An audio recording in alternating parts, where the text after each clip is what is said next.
সবই কেড়ে কুড়ে নিয়ে নেশা করে আমার স্বামীটা। কি আর করবি বল, গত জন্মের পাপ, বুঝলি, গত জন্মের পাপ। কি গো দাদু, আজ চুপ করে বসে আছো যে? খবরের কাগজ পড়া হয়ে গিয়েছে? না, পড়বো না, ভালো লাগছে না। শরীর খারাপ নাকি দাদু? জ্বর হয়নি তো? আচ্ছা বল তো রীতা, কি দোষ করেছি আমি? সারাটা জীবন খেটেছি সংসারের জন্য, বুকে করে আগলে রেখেছি সবাইকে, আর আজ দেখ আমি একা, এত বড় বাড়িটায় ভূতের মতো পড়ে আছি। সবাই থাকতেও আমি নিঃসঙ্গ। তা কি করবে দাদু? দাদা বাবুর বদলির চাকরি, তাকে তো বাইরে যেতেই হবে, আর তার পরিবার তো তার সঙ্গে যাবেই।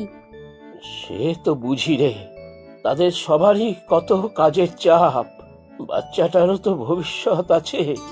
এইখানে পড়ে থাকলে হবে না, তাও জানি, তবু মন মানে না রে। ঠাকুমা ফিরে আসুক, তারপর দেখবে সব ঠিক হয়ে যাবে। তুমি বসো, আমি আদা দিয়ে এক কাপ চা করে দিচ্ছি তোমাকে। তা দে।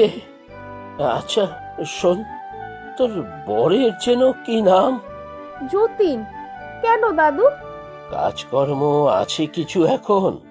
সেইভাবে তো কিছু করে না, যখন যেমন কাজ পায়। কাল নিয়ে আসিস তো, আমার ঘরের কিছু কাজ আছে, করাবো ওকে দিয়ে। কিরে, কি হলো? ও ভালো মানুষ না দাদু, নেশা করে, হাত টানো আছে। এখানে এসে কি জানি কি করবে। না দাদু, তোমার কি কাজ আছে বলো, আমি না হয় করে দেব। আরে না রে পাগলি, ঘরময় শুধু তো বই আর বই, নেওয়ার মতো কি আছে শুনি? তুই নিয়ে আসিস ওকে, বইগুলো সব সাফ সুতরো করব। বই ঘাটাঘাটি করলেও পুণ্য হয়, বুঝলি? বুঝেছি। আচ্ছা, নিয়ে আসবো ওকে। বেশ, তা কোথায় চা? এই দিচ্ছি দাদু। মানুষটা যদি একটু ভালো হতো, তাহলে আর কিচ্ছু চাইতাম না ভগবানের কাছে। আজ বাসন কোথায়? রান্না কিছু করনি বৌদি? রোজ রোজ রান্না করতে আমার ভালো লাগে না।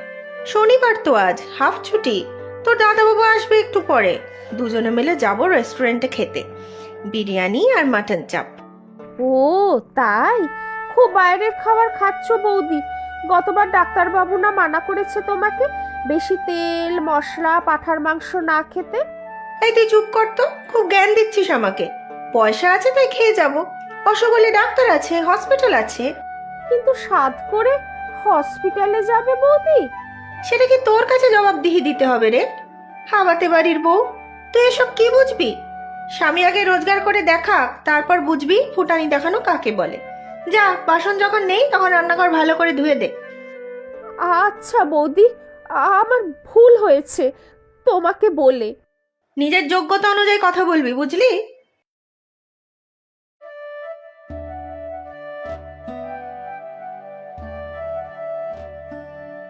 এই যে দাদু, আমার স্বামী।